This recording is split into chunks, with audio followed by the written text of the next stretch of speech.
Hey, welcome everyone. Welcome to our channel. My name is Shakran. My name's Eli. So, the first topic we really want to discuss was about vaccines and anti-vaxxers, just kind of with everything going on right now in the world with the COVID vaccine, and just people being on the fence about it. So we really want to dive a little bit deeper into the reasons why people are against vaccines in general.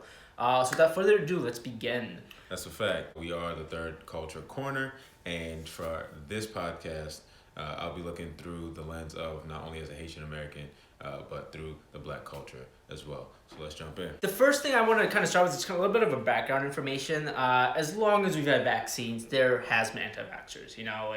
No matter what, like a yin and a yang, there's always the opposite side to everything.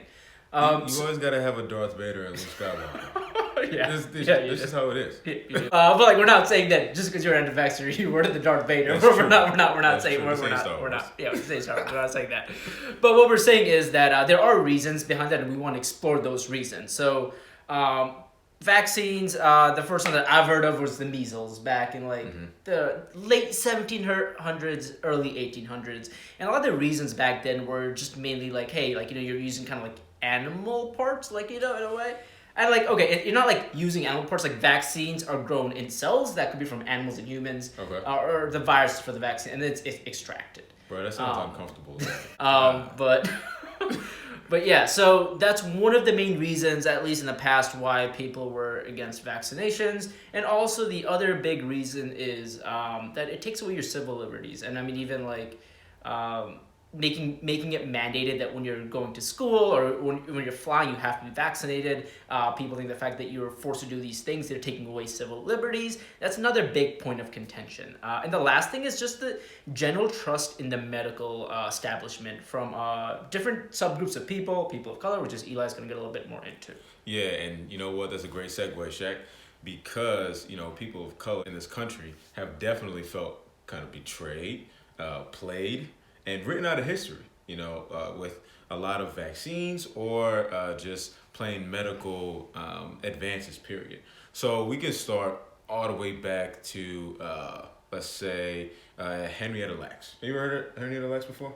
I don't know. I don't know. So pretty much what that is, in 1951, so this black lady goes into Johns Hopkins. So she has this cervical cancer, and she's like, hey, Johns Hopkins, come check me out. I'm trying to get this cured, right?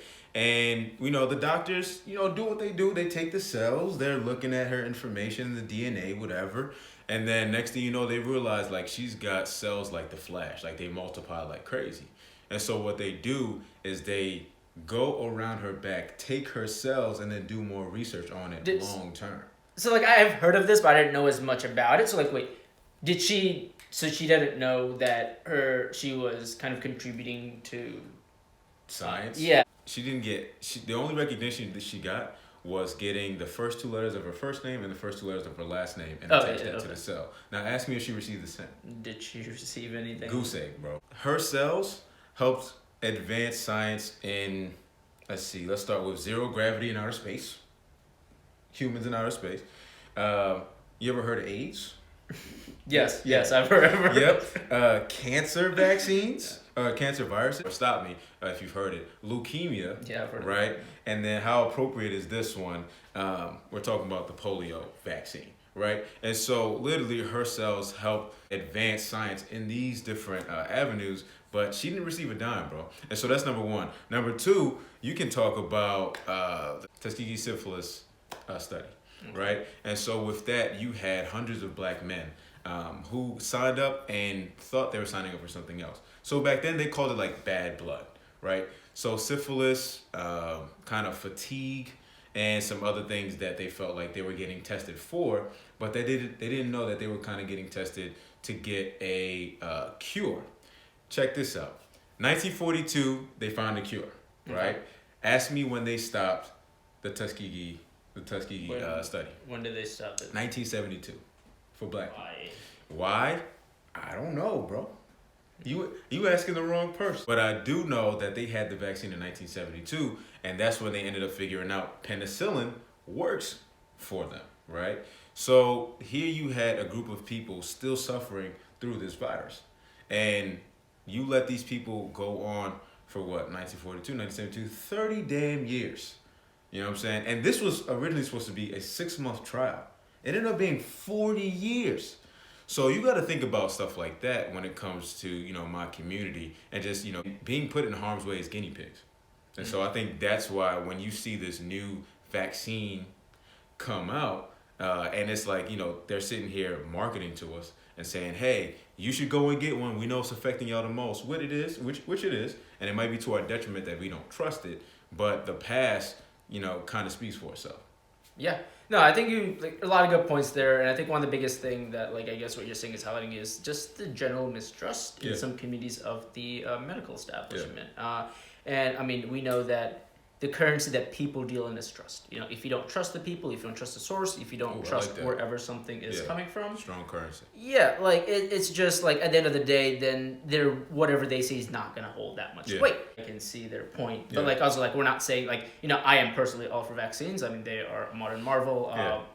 Do a lot of good, but I can understand why someone from a community that I guess have been scapegoated, that have kind of like when you look at history, they've been kind of used for some of these purposes, why they would feel that way. The second thing I kind of reason I talk with anti-vaxxers is that a lot of times we think when someone is against vaccines, they're uneducated, which I kind of want to dispel a little bit. If you look at countries that have the highest population of anti-vaxxers, they're generally like, you know, first world countries like China or Japan. They have like the highest percentage of people that are so the higher the GDP, the more people who are, or the more anti-vaxxers. Well, yes, for a few ones that I looked at, yes. Okay. I'm not going to say every country because I don't know, but the ones that I've looked at. And again, any statistics we mention, any sources that we have, we are going to link down below in our video. Yeah, so like, and we have this idea that anti-vaxxers are probably people that are uneducated, don't know what they're talking about. But, you know, there's reasoning behind there also that we should think about. You know, a healthy skepticism isn't a bad thing. And also, we know that vaccines can cause... they can be, they can be allergic to some vaccines. And we do know that sometimes vaccines can cause a high fever, which cause seizures. So, like, there are it's not like vaccines come without any type of side effect, which it does. And I think that's what, like, most people know that. But, like, about 80% of the world agrees that vaccines are a good thing. So, like, I don't think, like, when we're talking about anti-vaxxers, like, that's not a huge population of people. Until you kind of, like, you know, twist into the black community where... I think 60%, just around 6%, according to the last Pew study in December, where you had, I think, 42% of black Americans considered it, you know what I'm saying? But the rest was like, I'm just going to stay away from that. Are you talking about the most recent COVID vaccine? Yes. Yep, okay. The most so recent COVID vaccine. I can kind of understand that because, like, I get it. Like, there's been a lot of talks about, like, hey, is this rushed? You know, generally vaccines take longer. Yeah. But I will also say to that, just in the fact that, like, you know, this was like a worldwide effort. Yeah. Like, you know, everyone's like, we just want to get back to normal. I just want to go outside, you know? It's like... Play some ball, man. I haven't played ball in a minute, bro. It's been a minute. Lucky I haven't, I guess, but... Nobody wants to see that. I'm with you. Yeah. But yeah, so I just think like this is completely a different circumstance. Mm-hmm. And I also just kind of want to go over back to the point that you made about mistrust of the medical establishment or generally like big pharma also. Like, do people really trust big pharma? I just don't think so. A lot of people don't because they are very profit driven. And I was looking at a paper. I was looking at a study that they talked about how there was...